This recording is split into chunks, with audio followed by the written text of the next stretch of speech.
everybody, I'm Yu-Gi-Oh! Deckmaster, and it's time for another special!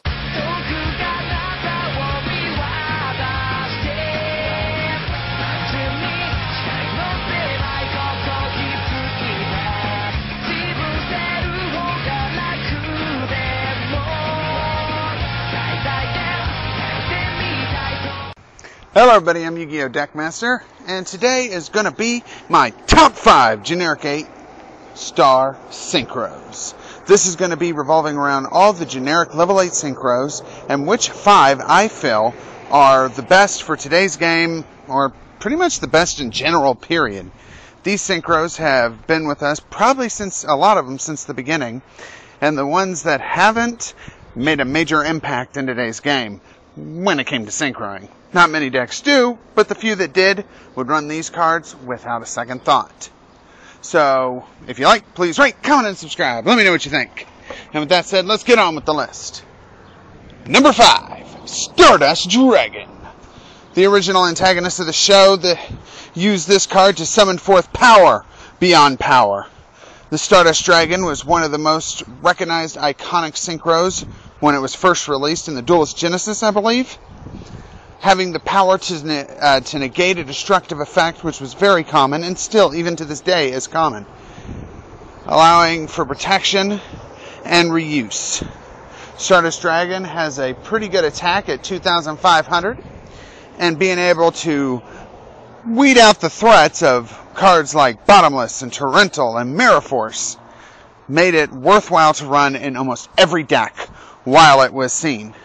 Now, it hasn't been seen in as many decks because there are better replacements, but it still deserves a good mention. Number 4, Scrap Dragon. One of the best one-for-one cards in the game. A 2,800 beater isn't something to laugh at. Even though it was made famous by the scrap decks, it actually took on a life of its own, because most people that can make a continuous +1 like Trueborn Frog have an instant pop a card each turn. And this right here allows to get rid of those pesky cards that maybe scare you just a little. Scrap Dragon is one of the most powerfulest synchros there is, not just because it's popping, but for a 2,800 attacker, it's pretty good standard for a level 8. Number 3, Crimson Blader. Crimson Blader, one of the most dominating synchros in today's game, at least against decks that run a lot of high-level monsters. Having a unique ability to shut off all summons of level 5 or higher, right there completely cripples almost any deck. Well, at least the decks that rely on level 5 or higher summons. With a 2,800 attacking body, like Scrap Dragon, it's no joking matter when it comes to attack. This card is actually seen in play even today because decks like Mermail, Monarchs, I think, Lightsworn for sure. I know I have a bitch of a time with it with my Lightsworn deck, are completely shut down and unable to process without their high-level beaters coming. Dragon Rulers and Heretics are also another deck that can get completely shut down by this card. It's definitely worth a slot in this countdown. Number 2, Stardust Spark Dragon. Pretty much the replacement to Stardust Dragon in all rights in general, being able to do a once per turn protection effect from battle or destruction on any card you control. Maybe doesn't stop all destruction, but it can keep itself or one of your cards alive for at least a turn. In some ways it's weaker than Stardust, and in some ways it's stronger. It having the aspect of a light attribute instead of wind does give it access to cards like Honest, which is pretty cool in its own right, especially in decks like Hunters, where you know they main it, or Light Swarms.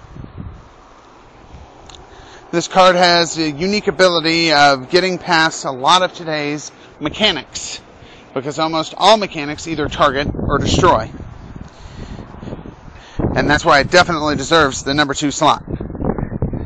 Now, for the number 1, I know I'm going to get a lot of bitch and heat from this, but this is my personal favorite synchro in the whole entire game. Number 1, Foot Ruler Archfiend. Thought Ruler has a unique ability of gaining life points whenever it kills a monster, which can make cards like Soul Charge, Solemn Warning, and other life point cost cards less dramatic. It also has the ability to stop a negation or a targeting effect by negating it, which today's main thing, at least spell or trap wise, it can. Which today's main thing, Fiendish Chain, Breakthrough Skill, Forbidden Lance, Book of Moon, Compulsory Evacuation Device, and many, many more. All target. Not 100% sure if Trap Hole Nightmare targets, but if so, that's another card I could negate. Being able to negate a key amount of spell or traps, which this game is pretty thrived on, that would target him, and then gaining life points back, makes that 1,000 life points you have to pay to negate seem, like it's nothing. You get it back in full most of the time, unless you attack a weak-ass monster. I feel this is one of the best cards in today's game because I feel there's so many targeting spell or traps. And with 2,700 attack, it's not a laughing matter. Well, anyway, that's my list of the top 5 level 8 Synchros. Generic, might I add. And those, in my opinion, are the best top 5s. If you like, please rate, comment, and subscribe. If you have a different opinion, please post it in the comment section below. And with that said, until next time, peace out, rock on!